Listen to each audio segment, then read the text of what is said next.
Добро утро, почитувани слушатели на Радио Лидер. Ден на жалост по огромната трагедија во дискотеката во Кочани, во која загинаа најмалку 59 млади лица. Во моментот згрижени се над 140 повредени од истиот настан, а 44 се пренесени во болници во странство. Во овој момент од овие 44 има 17 во соседна Србија, 14 во соседна Бугарија, 9 во Турција и 4 во Грција.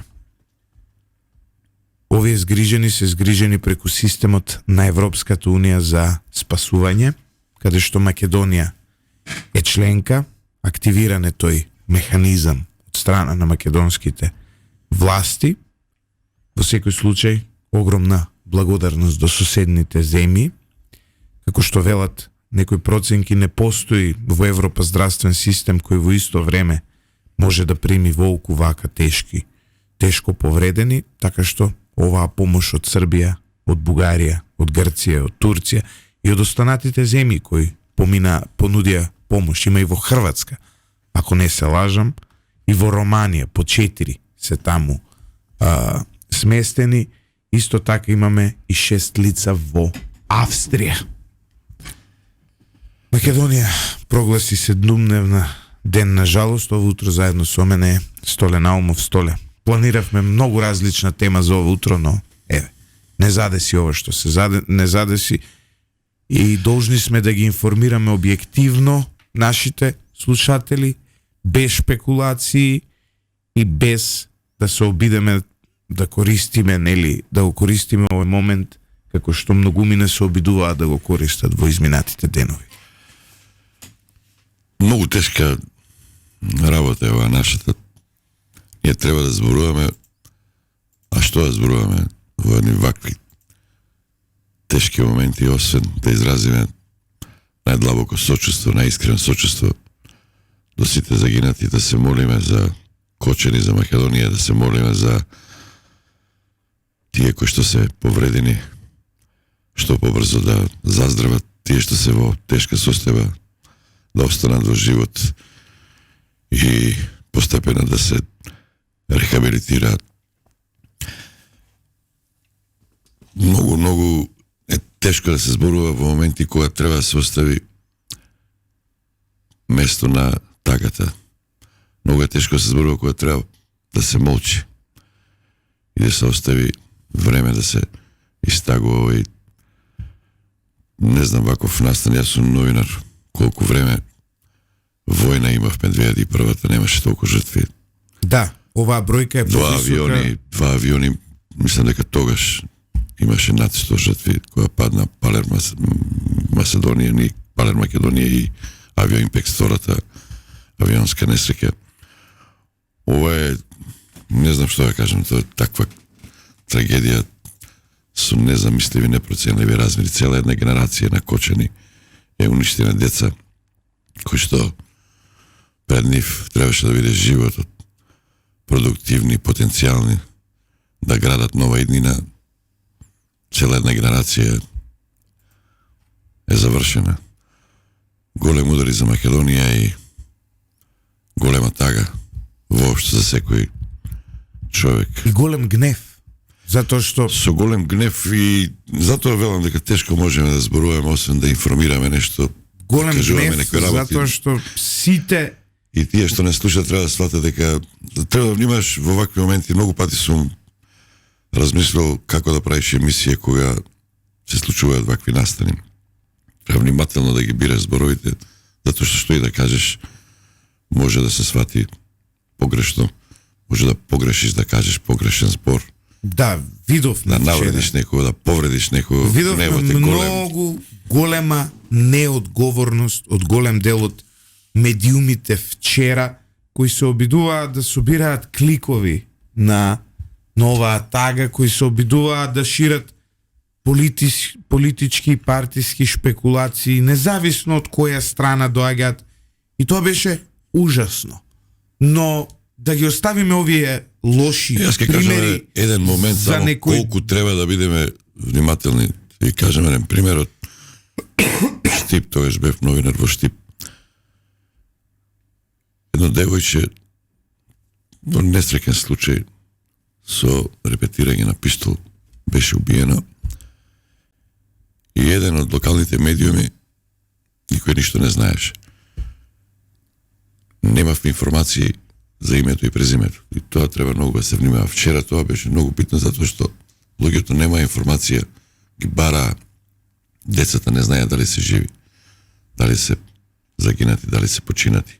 Ги немаше по болници, ги немаше, не може да ги идентификуваат. И таа неизвестност, тоа не може никој да ви го опише. И што се случи тогаш во Штип? Во недостиг на информација и во брзање од колеги од едно локално радио беше објавено дека девојчето е ученичка во текстилното средно училиште. Сите кои што имаат деца во текстилното средно училиште, замислите, тогаш паралелките беа пополни, сега можеби една-две има во текстилното. Тогаш беше тоа многу моќно училиште. Имаше можеби над 200-300 ученици од нив, половината нека биле ученички. Че сите родители на тие ученички од фабриките напуштија работа и отидоа пред текстилното училиште. Значи сите тие беа вознемирени. Значи некојаш подобро да се молчи пред да се брза да се даде некоја информација и да се брка некоја ексклузива сензација. Огромна неодговорност, но таа неодговорност нема да ја коментираме затоа што не е сега моментот да се пресметуваме со никого. Оно што треба да го пофалиме вчера. Ке го пофалам примерот на Радио Кочани. Тоа е првиот медиум кој информираше за настанот уште во 4,5 часот ноќеска. Јас случајно се погоди да се разбудам ноќеска од друга причина. Проверив на телефонот, отворив од Радио Кочани и кога видов за што станува збор, веднаш почнав, нели се распрашав и така натаму и ги пренесовме и првите снимки од моментот на палењето, ги пренесовме првите информации за жртви еден час подоцна, нели откако проверивме со полиција, со останатите служби и така натаму. Она што е важно е дека во Македонија локалните медиуми се во изумирање. Кочани е еден од ретките градови во нашата земја кој има свое радио. Колку се? 10 града дали се? Кочани, Кавадарци, Гостивар, мислам, да не ги набројувам. Локалните медиуми се на работ на екзистенцијата, лиценците се скапи, скоро исто како да имате медиум во Скопје, а вие економски не може тоа да го издржите.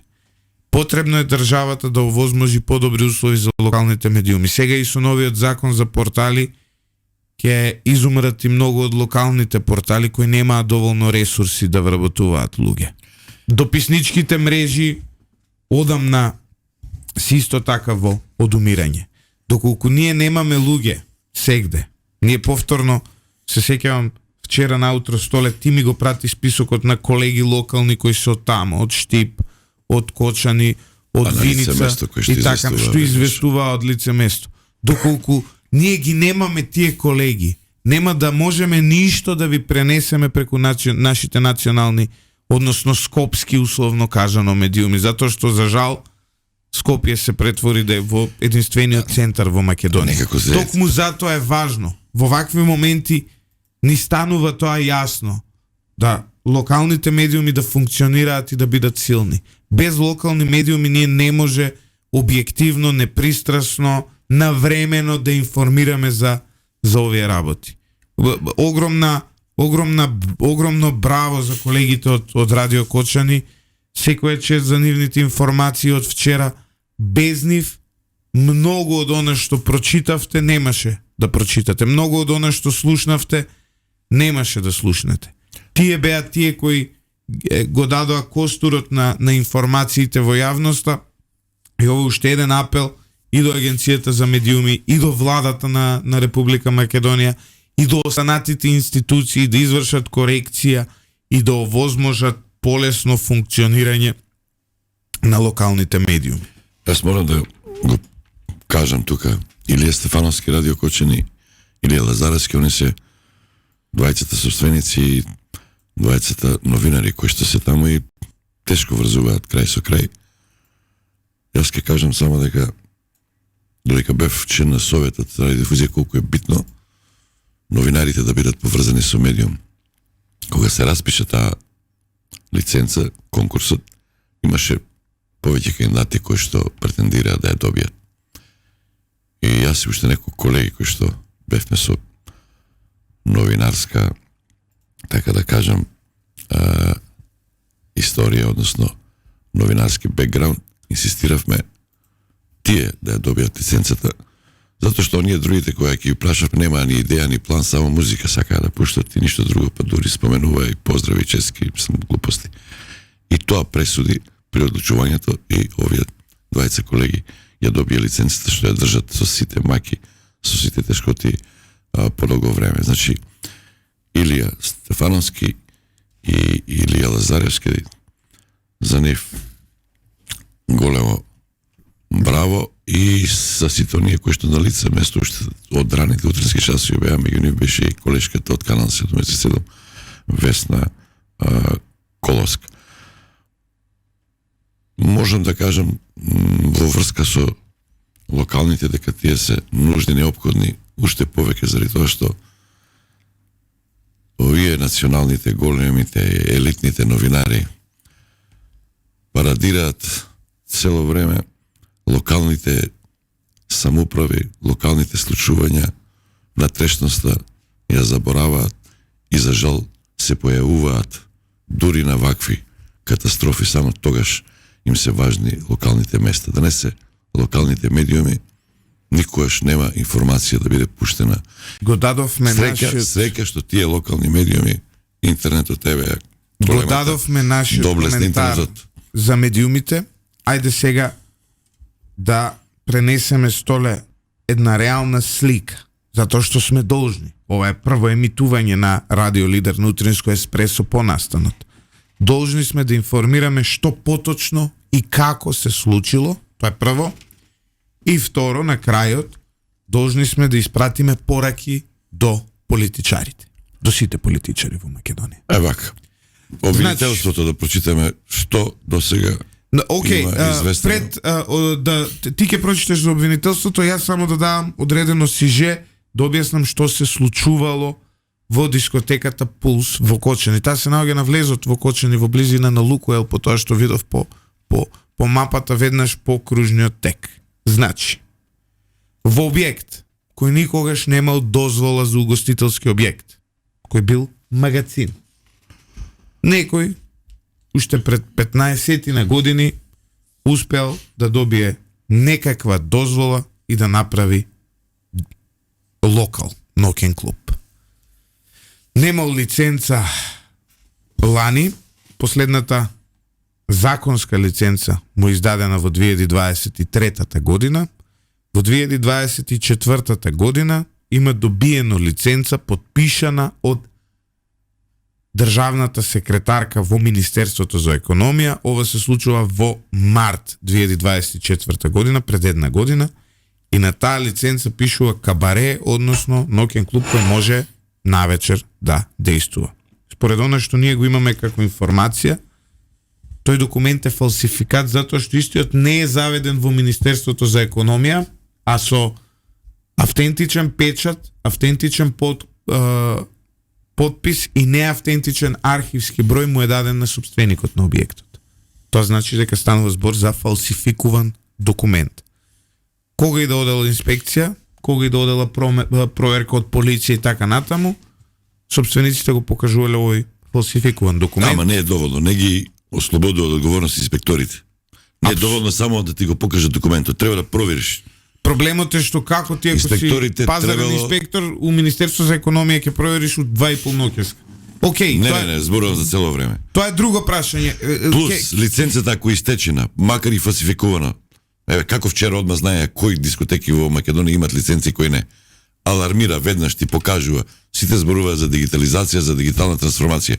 Автоматски се појавува и алармира. Овие лиценци сегде у свет се QR код. Веднаш да знаете, ти доаѓа инспектор, ти поминува и се гледа имаш лиценца, немаш лиценца. Значи, нема ни документ. Можеле веднаш да знаат и да ги проверат.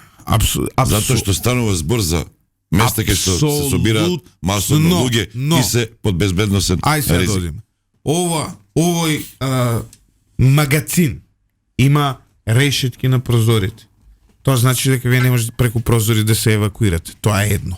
Второ, една од вратите била запечатена од страна на собственикот многу претходно и била облиена со стиропор. Значи, била као зид направена. Намерно била затворена. Некои медиуми вчера лажеа дека полицијата е затворила таа врата. Тоа не е точно. Таа врата не постоела. Постоела само на дворешната страна. Затоа што имала рација и била блокирани. Тоа беше информацијата.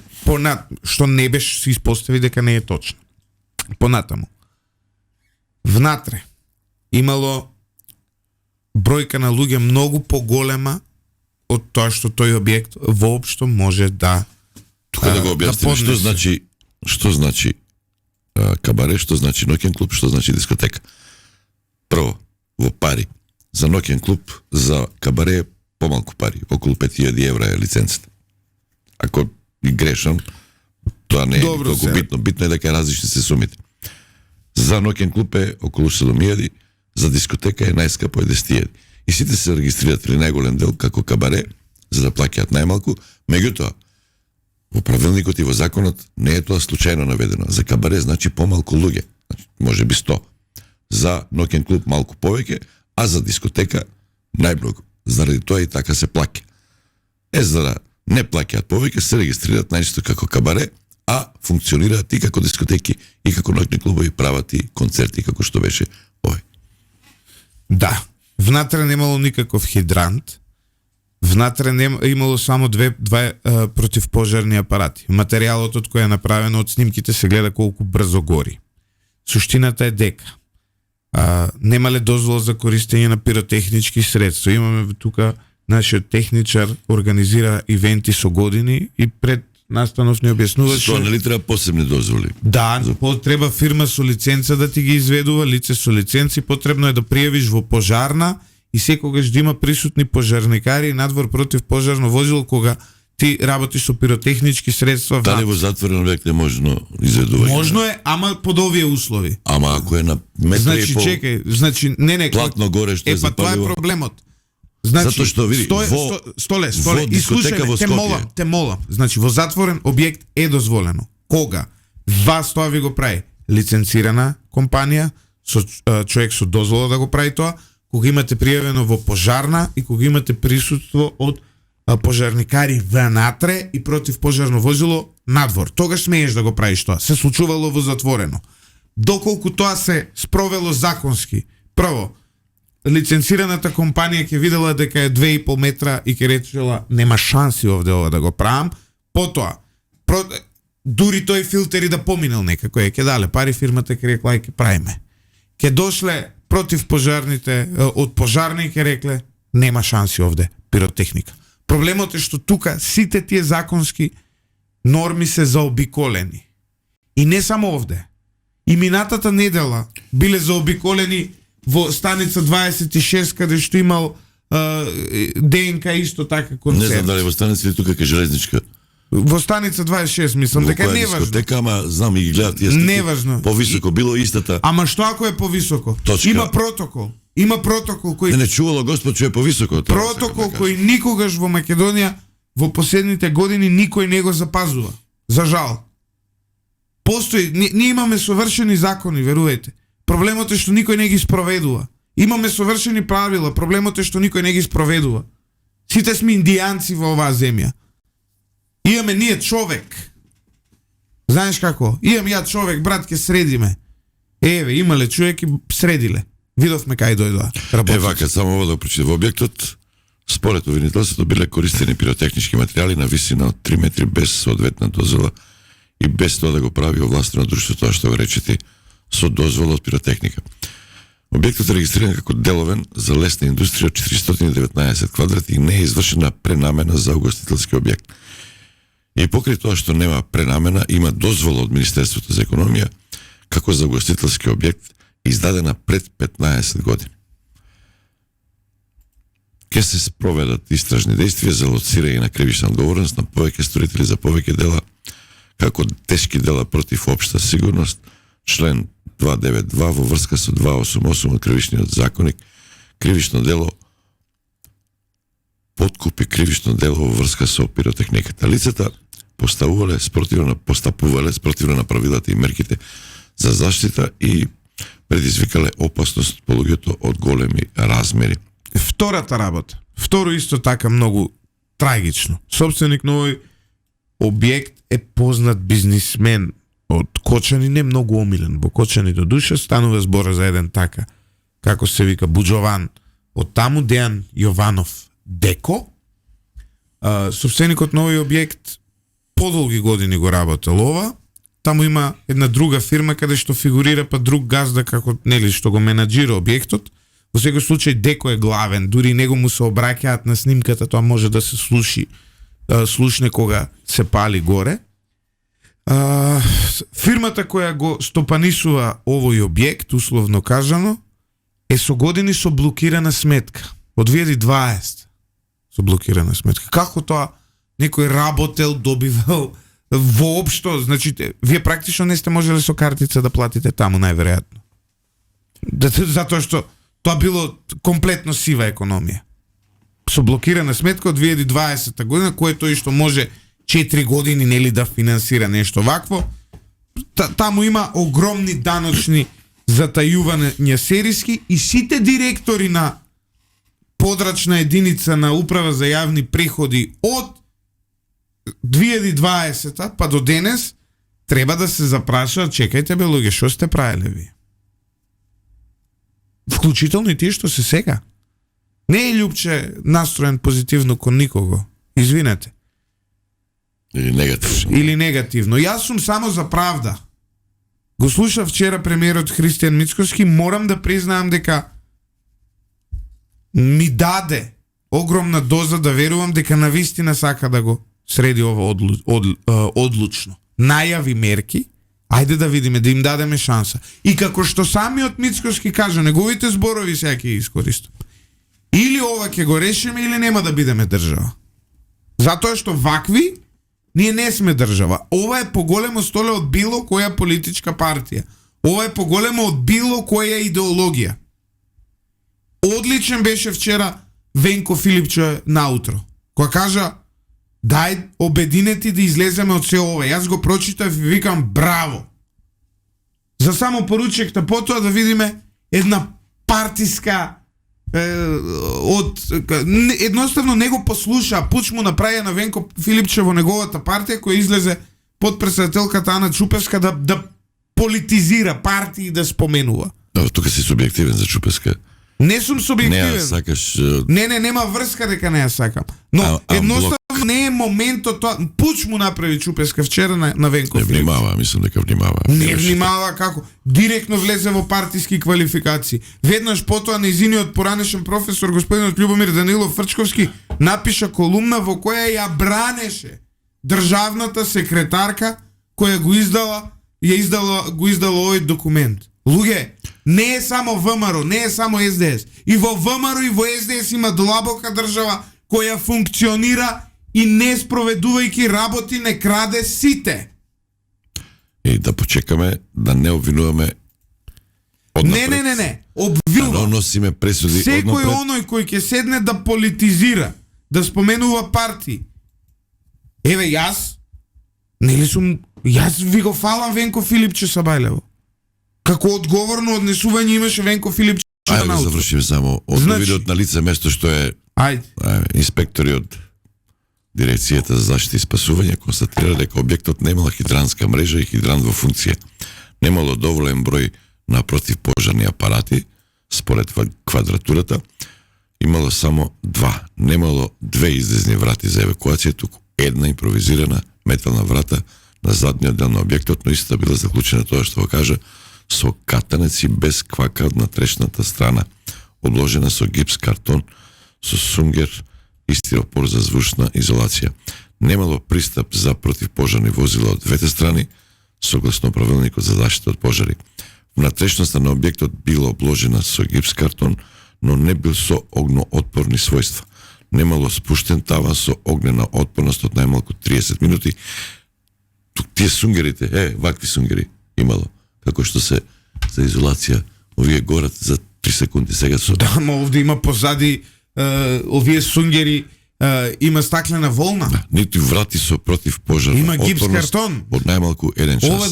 Ова да го запалам сега овде, освен дожеге поцрне, ништо друго нема да изгори.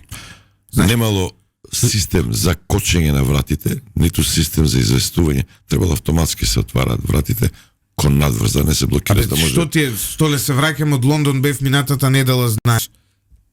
Кафич со 5 души, со 5 масички внатре има fire exit. Ти си видел негде излез на пожар, ја освен у приватниве болници у Скопје и во трговските центри, нели големиве, не знам, Рамстор, City Mall, Eastgate, Diamond, Capitol, на друго место, кај си видел ти знак fire exit? Ретко, да. И во спортски сали. Има негде, си видел? А знаеш колкави објекти има во градов? Нигде нема fire exit. Ова вчера еден угостител искусен со години го напиша. Рече, доколку се спроведуваат правилата кои кај нас се запишани. Значи, не зборуваме ние да се менуваат тие правила. Истито, она што е сега пропишано. 90% од македонските угостителски објекти треба да стават клуч. Еве сега ќе почнеме отворено да зборуваме. Во интермецо има fire exit. За колку луѓе може да влезат во интермецо? Не сум регул. Сте биле викенд да преброите во интермецо колку луѓе влегуваат, а за колку има капацитет? Него онде, ќе го спомнам во Скопје. Немам ништо против него, не познавам газдата. Здрав и жив да е. Ама мора бе луѓе, затоа што треба исто во ова да се случи на друго место.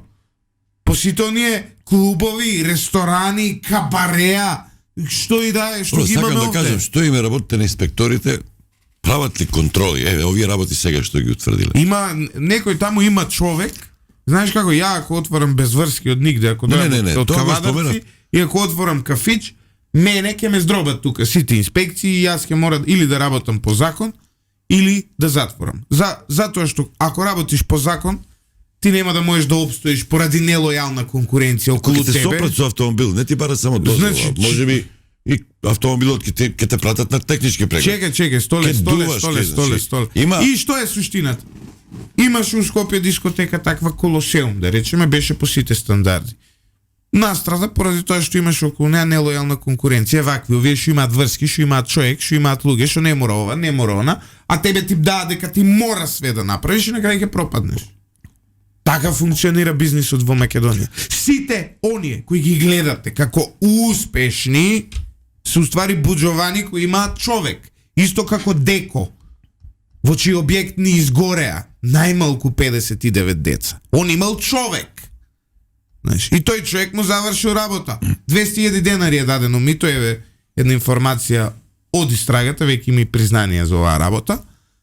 200.000 денари чинело митото за Министерство за економија да се обезбеди оној документ, кој е оригинал, всушност фалсификат, затоа што му е даден само него, а не е заведен во Министерството, затоа што никаков елаборат немало.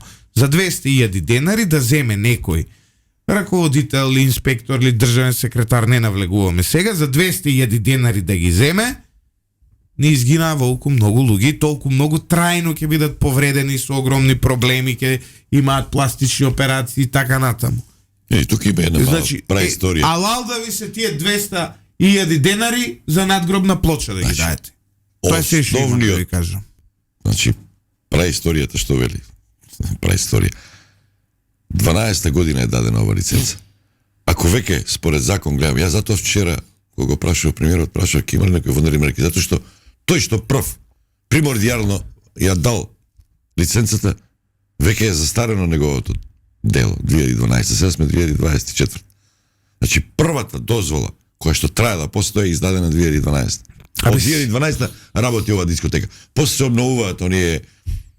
Што правеле тие инспектори? Затоа ја реков, прво треба да се удри на тие инспекторите кои што постапувале погрешно, не постапувале, не оделе на терен, не ги проверувале, не вршеле контроли и така натаму, па после тоа на собствениците и на оние кои што ги држеле дискотека. Сите од првиот кој дозволил оваа штала да биде угостителски објект и кабаре, од првиот, до сите кои продолжиле, до сите кои подпишале, до сите кои не реагирале.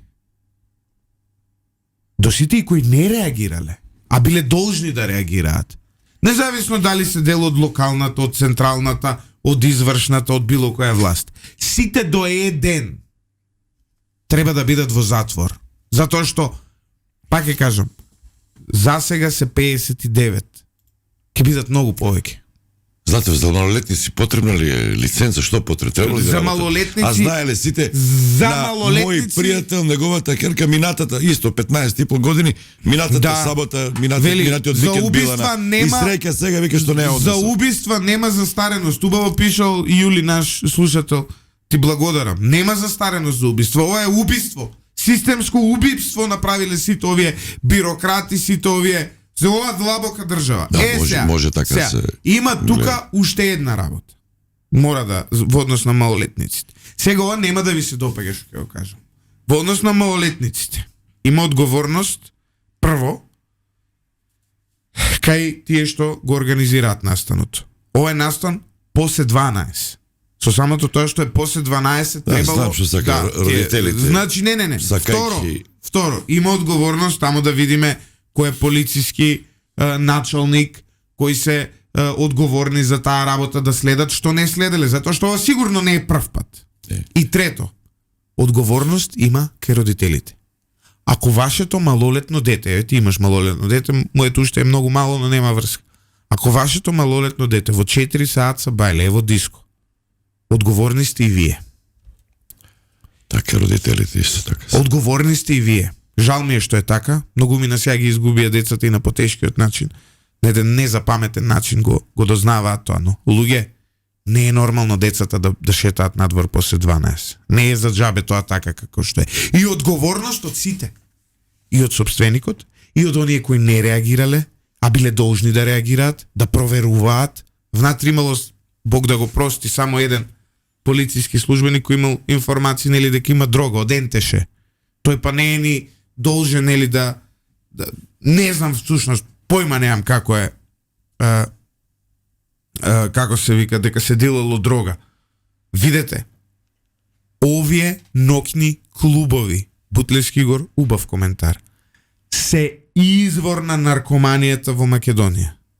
Јас сум малку постар, да речеме, но и се од кога се оженив не одам многу по ноќни клубови, но се сеќавам на редиците за шмркање на бело во локалите по Скопје. Нека дојдат сите газди, ќе ги викнеме овде во радио, па да ми објаснат. Дали тие не знаат дека се случува тоа? Дали тие намерно не прават договор со криминални групи од Грчец, од Арачиново, од Барон, од Беланоца и така натаму, за тие да продаваат. Ноќните клубови се извор на наркоманијата во Македонија. Ноќните клубови се извор на проституцијата во Македонија. И ноќните клубови се оние кои со години ги уништуваат младите генерации овде, а нивните собственици имаат луѓе и не може, извини вака, не може ти да имаш национален медиум и да не можеш да свртиш 100.000 евро годината, а ти да имаш штала и шталата да ти носи профити од 200, 300, 500.000 евра месечно. Ама тоа тело регулаторно има обврска, значи има план за работа. Во годината најмалку 3 пати, 4 пати да направи контрола.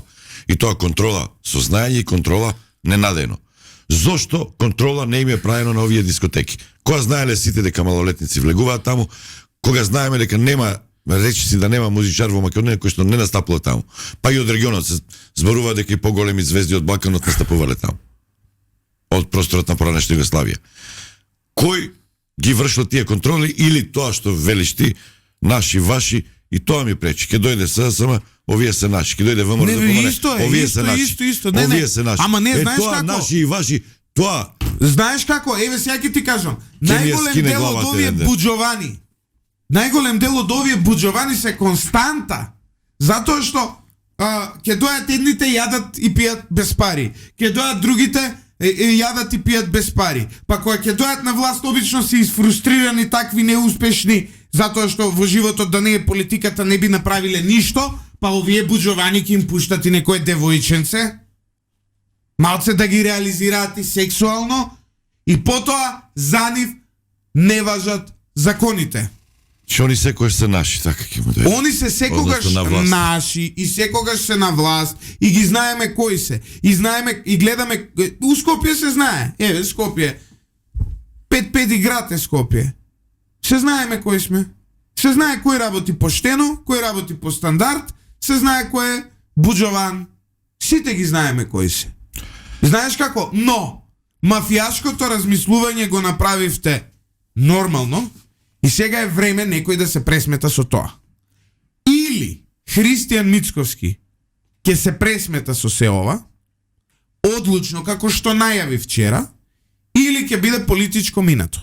Исто како Зоран Заев, исто како Никола Груевски, исто како Владо Бучковски, исто како Бранко Црвенковски. Што не можам да разберам, колку пари им се потребни на луѓето, таа човечност. Тука и синот на собственикот бил, нели? Што бил приведен? Не, во дискотеката.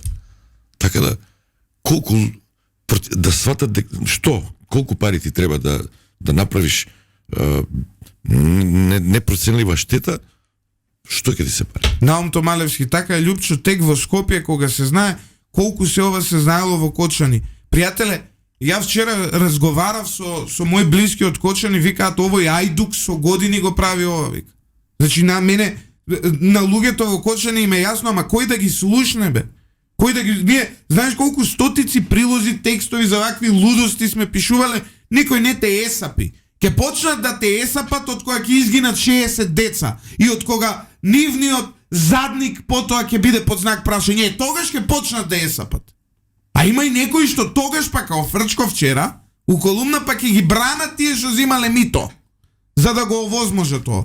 Тоа па вака да си стави човек крст. Кажуваш повтор пат, чекај да видим. Затоа што таму има многу повеќе одговорност. Сега само фаќање на таа господја, тоа што е обид може да се свати како обид за пренасочување или на фокусирање на одговорноста кај едно лице за да се релативизираат одговорностите на другите. Ја вчера го прашав, бевме заедно на преса. Во извинатите години сите треба, тие кои што биле инспектори, министри, сите треба да понесат одговорност. Апсолутно.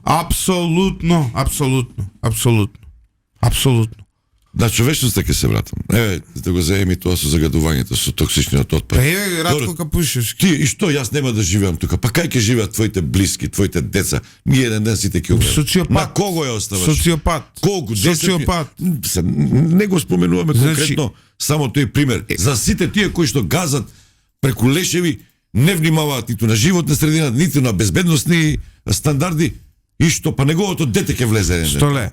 Корупцијата во Македонија. Неговиот внук. Има корупцијата во Македонија во изминатите 30 години. Има убиено повеќе луѓе од сите окупатори, војни и чуми кои сме ги имале во последните 500 години. Значи ево одма ќе ти кажам. Корупцијата е најголемиот непријател на овој народ. Мораме да ја победиме за да не изгореме од неа како што изгореа овие млади животи. Вчера таму, извини, Андреј од ДНК загина. Врвен уметник. Го познавам. Врвен уметник. Почина спасувајќи вадејќи деца надвор. Почина Сара, професорка од музичка академија и пратечки вокал. Самохрана мајка остави 2 деца. Самохрана мајка. Почина Буцо, еден од најдобрите битбокс уметници. Почина Ѓорги Тапанар. Починаа луѓе кои креираа музика. Ние 3 бенда имаме во државата што креираат нови песни. Еве сега еден од нив веќе изгубивме. Благодарение на овие буџовани. И сите деца прекрасни и жалосно кои што не ги знаеме, не се познати како. Фудбалерот Андреј играл во Тиквеш во Кавадарци, сега бил во Шкупи, велат брилијантно дете. Кошаркар му го заборави, нека ми простат. Ивановскиот.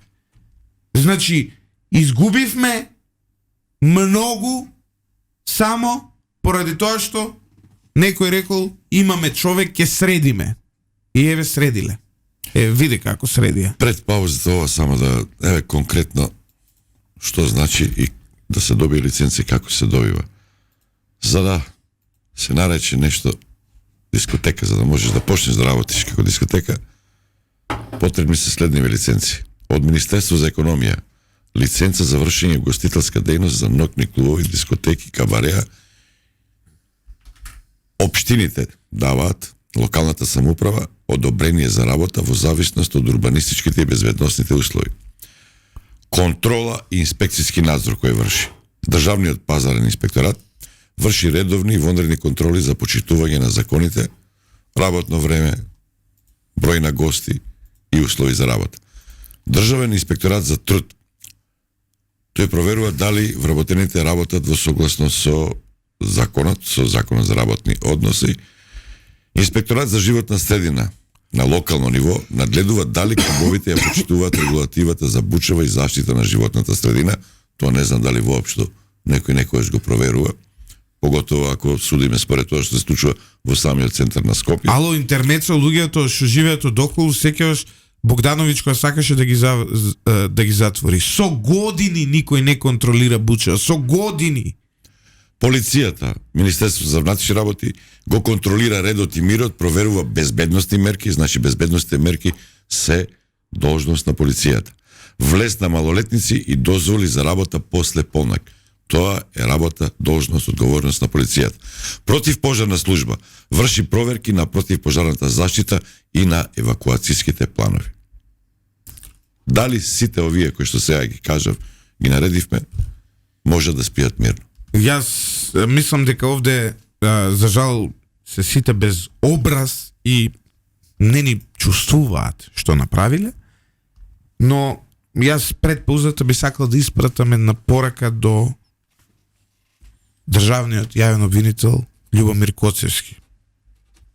Има шанса да докаже дека навистина има нешто останато во него.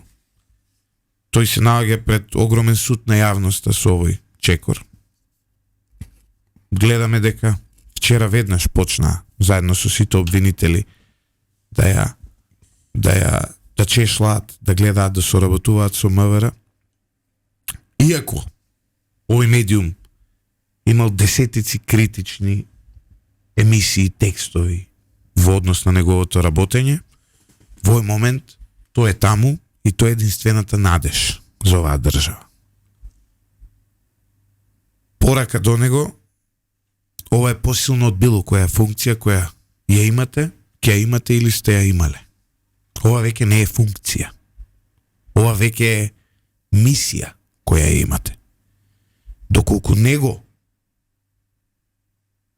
изнесете овој случај до крај, вие ќе покажете дека не само што се што сме зборувале е така, тоа е така, вака или онака, туку ќе покажете дека немате ништо човечко во вас. И една порака до Министерството за внатрешни работи. Доколку некој се обиде повторно да има луѓе, повторно да среди, повторно да направи, апсете го, па макар бил државен јавен обвинител. Во овој момент не треба да има милост кон никого. Затоа што 59 деца засега ни умреа. Бројката ќе биде поголема, за жал. Многу тешки случаи има. Од она што јас сум информиран. Сакам сите да се спасат, се молам сите да се спасат. Но, доколку дозволите повторно некој да се извлече, доколку дозволите некој да отиде во куќен притвор, само затоа што има пари, мок, влијание, или затоа што политичка партија ќе застане за него, тогаш вие директно предонесувате оваа држава да не е веќе држава и ни давате во раце аргумент да почнеме како народ со улична правда. Затоа што верувајте, до овде е дојдено. Не до овде, не до тука, до овде. И со загадувања, и со случаи, и со убиства, и со сообраќајки, и со лудаци кои газат по улици, и со се. Поминати се сите можни граници. Или почнете да работите, или бидете спремни да завршите најстрашно. Ово ви го кажувам како еден најобичен човек кој има намера да расте деца во оваа држава. Ако вие имате намера вашите деца на друго место да растат, испратете си ги и одете си ги со нив заедно. Тука само нешто би додал. Вчера со една судика зборев, вели цело време постара, вики, јас се спротивставав и им го кажав тоа во очи. Кога се случуваат ваки работи, политичарите треба да се тргнат на страна. Прво настапуваат лекарите, да можат да спасат што може да се спаси, брзо да реагираат, интервенираат. Тука се вклучува полицијата, противпожарните служби и се разбира обвинителството и судството. За да се обезбедат доказите. На другите не им е местото. Само треба некој да информира, се друго може да биде и е лицемерие. Тоа се случило многу пати и сега уште нешто, да не дозволиме овој случај да биде како случајот со модуларната болница, каде што живи изгореа луѓе и крив беше кабелот. Да не дозволиме. Затоа што тие луѓе во модуларната болница имаа име и презиме, имаа фамилија и веќе ги нема. Да не дозволиме да биде како случајот Дурмо Турс, кој сега повторно организира тури. Дурмо Турс сега повторно работи, почитувани слушатели, кои беа со фалсификувани технички прегледи, се сеќавате што све имаше милион фалсификати, се никој не одговараше, пак си прават тури сега. Тури прави Дурмо Турс, живи луѓе. Колку луѓе изумреа во случајот Дурмо? Да не биде како случајот Ласкарци, каде што на крај кутриот возач на кој му откажа кочниците е виновен за се. Дурмо Турс беа 40, Ласкарци беа околу 14, така? Да, 40. Да не дозволиме тоа. Затоа што за овие случаи кои јас ги кажав, никој до сега сериозно не одговараше. Казните беа минимални, небитни, а толку многу луѓе починаа. Ако и овој случај е таков, да се собереме сите, или да си ги изнесеме децата од овде, или да се пресметаме со овие кои не им дозволуваат да живеат. Ласкарци 16 жртви. Одиме со кратка пауза за реклами.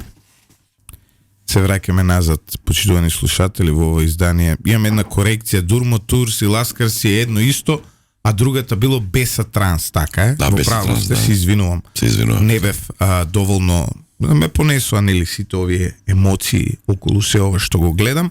Денеска во 11 часот ќе има пресконференција повторно министерот Панче Тошковски во просториите на Министерството за внатрешни работи, во кој, како што најавија вчера, ќе бидат транспарентни во однос на истрагата. Столе, вчера, мора да бидам искрен дека уште предходно првите корупцијски афери кога се објавува, нашиот портал имаше една рубрика се викаше со име и со презиме, каде што со име и презиме објавувавме кој што и зошто направил. Видовме дека вчера премиерот кажа, вели, со име и со презиме ќе ги објавуваме сите оние кои биле било како вмешани во овој случај.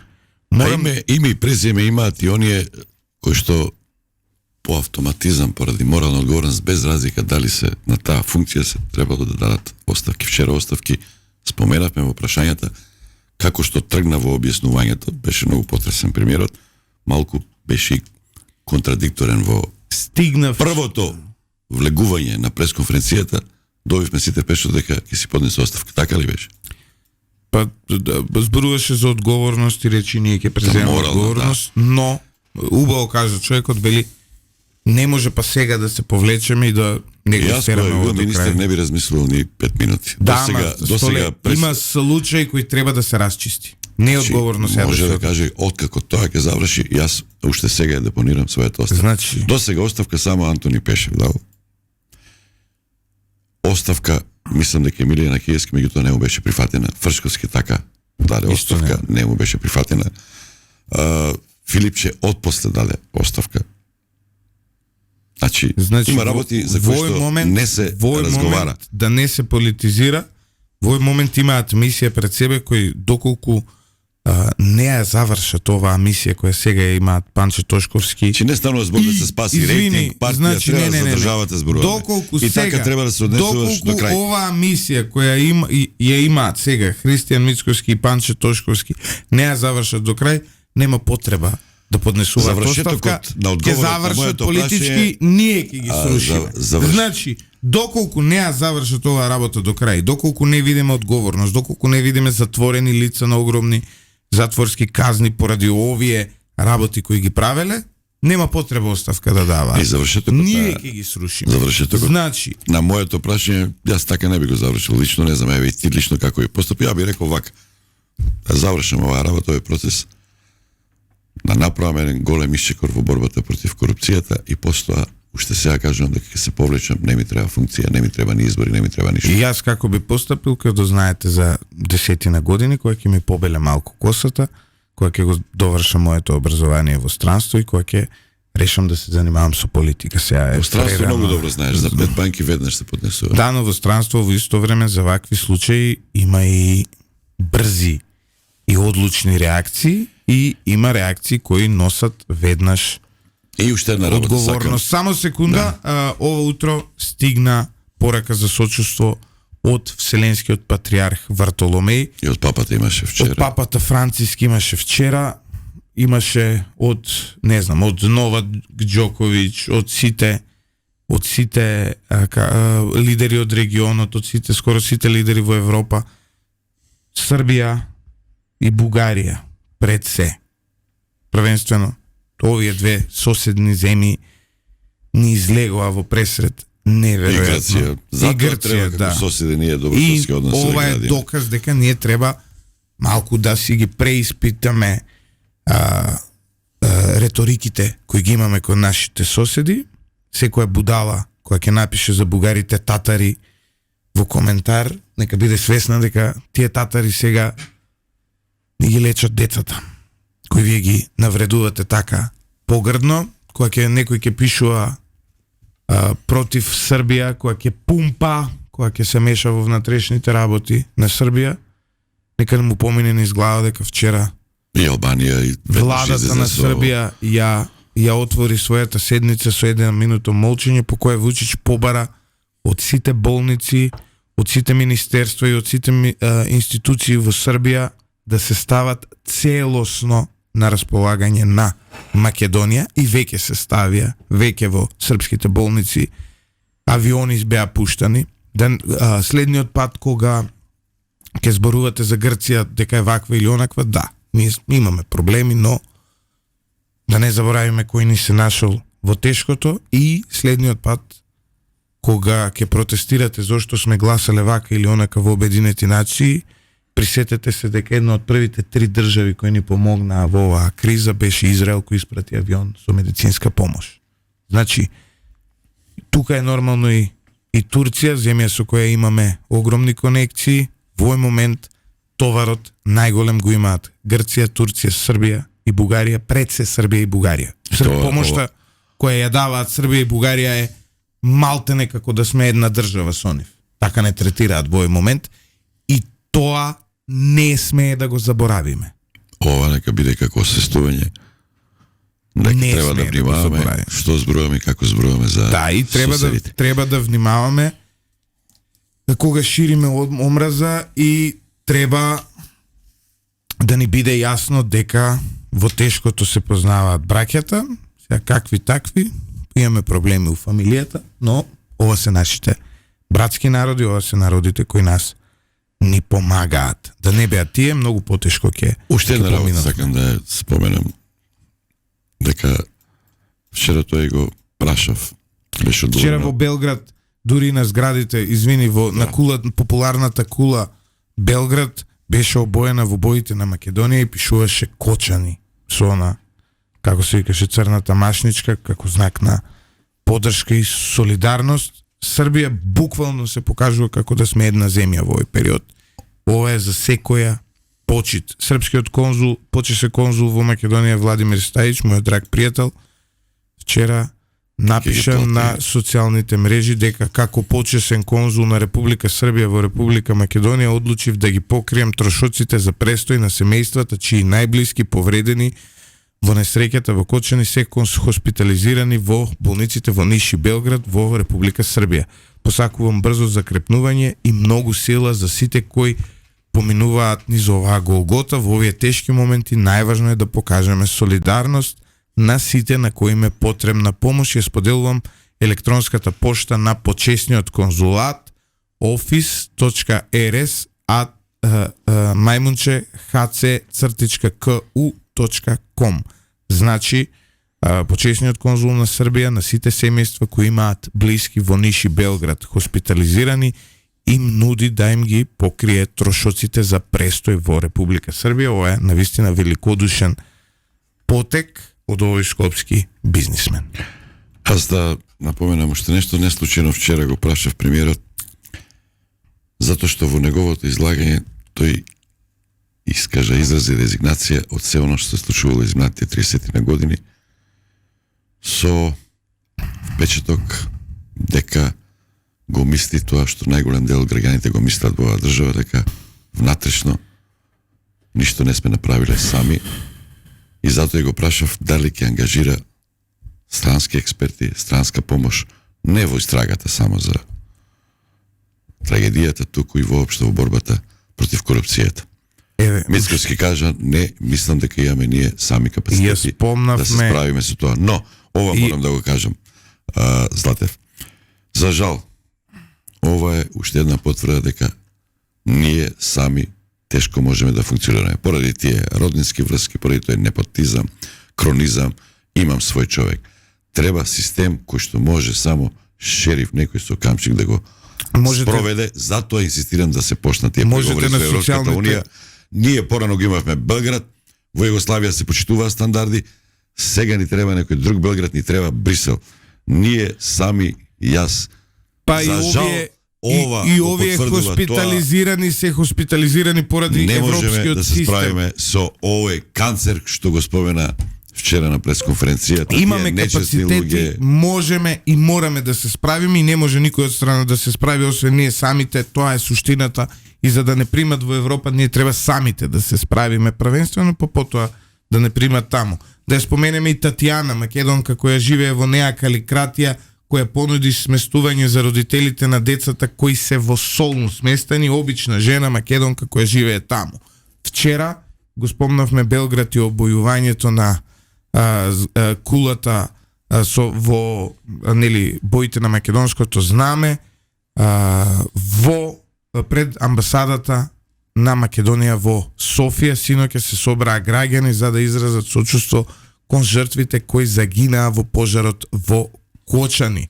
Како што информираат од Сдруженијето Нова политичка емиграција на македонските бугари, присутните запалиле свеќе, положиле цвеќе и со едноминутно молчење го изразиле своето сочувство. Во амбасадата пристигна и од повиканата амбасадорка Агнеса Руси Поповска, која искажа благодарност до Бугарија за пружената помош. Во амбасадата ќе биде поставена и книга на жалост во која граѓаните ќе можат да изразат сочувство. Од ова здружение додава дека со цел да обезбедат поддршка за сите загинети, обезбедени се телефонски броеви за контакт кои ќе бидат активни од 21 часот денеска македонско време, плюс 359-886-7837. Огромна поддршка стига и од Бугарија, тука си Австрија и Хрватска, каде што исто така имаме хоспитализирани лица. Никоја држава, дури ова да се случи посериозна држава од нашата, нема да може здравствениот систем да се справи со ваков квантум на повредени. Ова е уште една дебата која треба да се отвори, зошто во 2017 година беше затворен центарот за третирање на изгореници и ние практично немаме таков центар во Македонија. Ако споменеме и Виктор Јорданов, да му дадеме почит Емегонија кој го загубија својот живот во големата трагедија во Кочани, додека горела дискотеката, тој останал внатре да се бори со пламените јазици. Тој одлучил да се бори со огнот, наместо да излезе од објектот. Славам витешка смрт, исто како на Андреј од ДНК. Пример за нашето општество, пример за тоа. Мислам дека треба полека да привршуваме. Јас пак ќе се вратам на тоа дека сами тешко можеме со самите себе да се справиме. Ќе искористам два примери. Едниот пример е еден од големите трговски центри си има своји стандарди кои што се поставени од компанијата странска која што го управува. И доколку тие стандарди не се спроведат, не може никој од домашните заинтересирани бизнис субјекти да припари таму. Мора лиценциран, овластен, архитект, водоводжија, било што, за да може да почне да работи. Втор пример што ќе кажам, тоа надлежните инспектори, надлежните инспекции, надлежните архитекти по институција не го почитуваат и не го прават така. Еден пример само ќе ви кажам, не го споменувам името на компанијата, меѓутоа може би ќе го препознаат слушателите и гледачите. Има своји стандарди кои што се воспоставени од државата и централата од каде што доаѓа таа компанија. Одат по институциите наши и велат, еве, ни требаат тие дозволи, кажете ни што треба да направиме.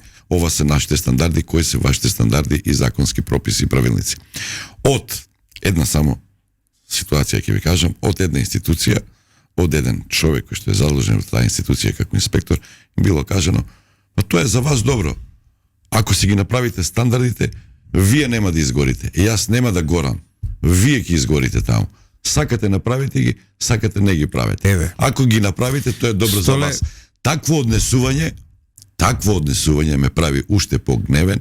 Самите ние само убиствено, само уништувачки размислуваме. Овој проблем е само уште еден пример. Затоа ни треба странски пример, странско искуство. Значи, ова е само уште еден пример. Значи, еве, јас ќе ги избрише сите роднински, сите комшиски, сите непотизми, сите хронизми ќе ги спречи. Ова е само уште автоматизам ќе се делува и ќе се постапува.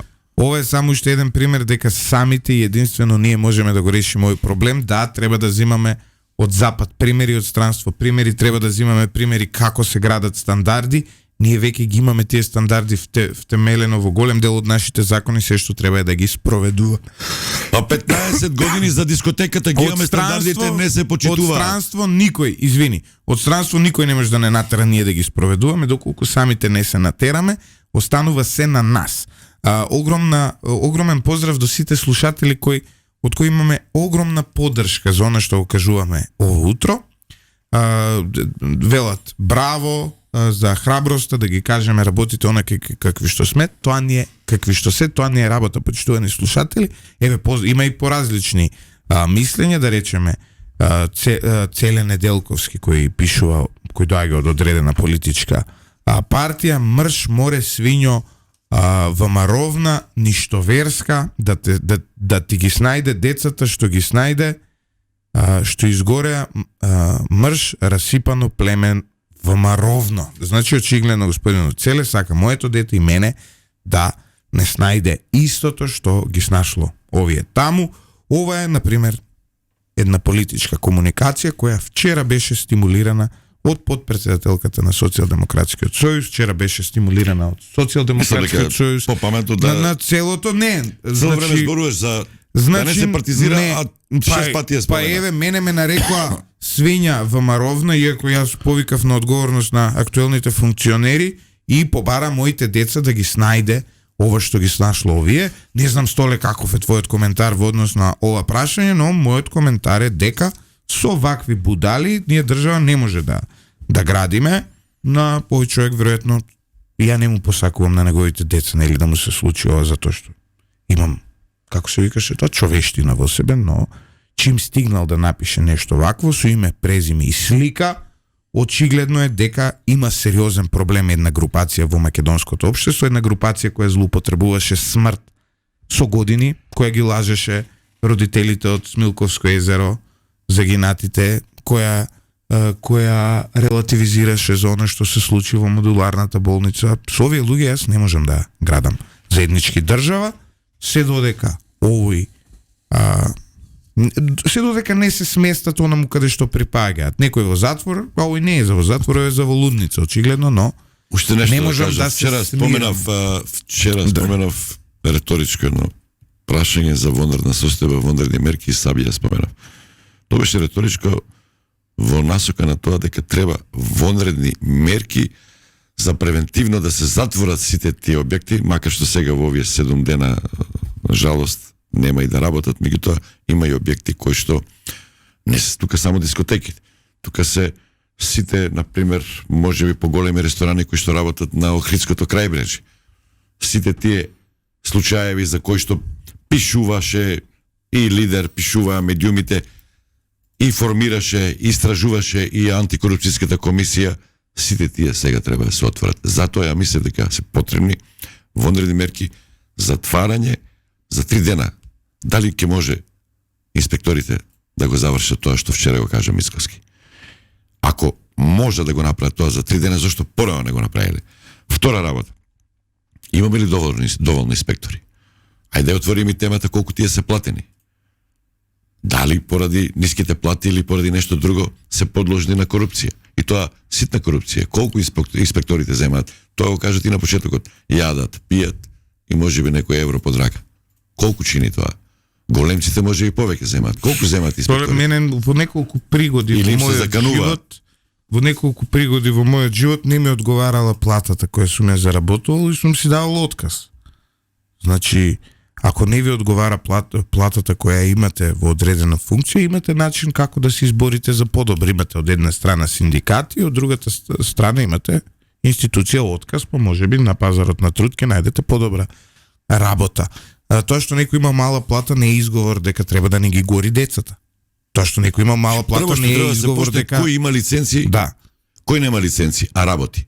Тоа вчера веќе излегува некои информации. Кои дискотеки треба имаат да лиценци. се направи сега. А колку уште дискотеки и објекти има кои што работат како дискотеки и организираат концерти. Значи по тој основ само со обична проверка на документацијата во старт правиме голема селекција. После тоа се проверуваат лиценците на терен. Колку ги исполнуваат условите за да ги добијат тие лиценци. Доби син и излезе во диско да ги почести другарите. 30 годишниот Тоше Богданов подлегна на повредите. Најмалку 59 лица загинаа. Почитувани слушатели, вакви трагични приказни имаме многу. Навистина е трогателно да се чита и да се гледа и е нешто што ќе остане како траен белег над колективната меморија во нашата земја. Но исто како... И уште една работа, да го повикаме, иако вчера најавил, ама не ја одржал се. Знам дека можеби е погоден, можеби граничалникот на Кочини треба да се појави. Да, се очекуваат одговори и од него. Во овој момент нема индиции дека затоа што тие кабариња добивале дозволи од Министерство за економија. Прочитав како и локалната самоуправа е вклучена и засегната. Ке видиме, значи нека се истражи тој случај доколку има во нешто. секој случај не е битно. Да. Тоа е татко на општината во која што загина цела една генерација. Она што е чекај, имаме одредена порака.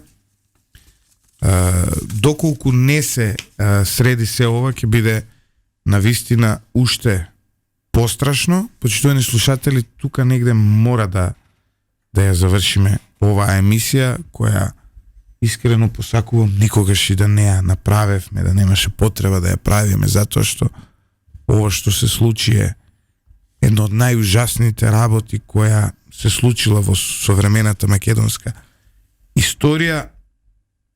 Исто како 12 ваташки младенци кои го подигнаа народот илјадно во борбата против фашистичкиот окупатор, така и ова мора да биде порив за и овој народ да се подигне илјадно против овие системски злосторници кои го овозможија се ова во изминатите години.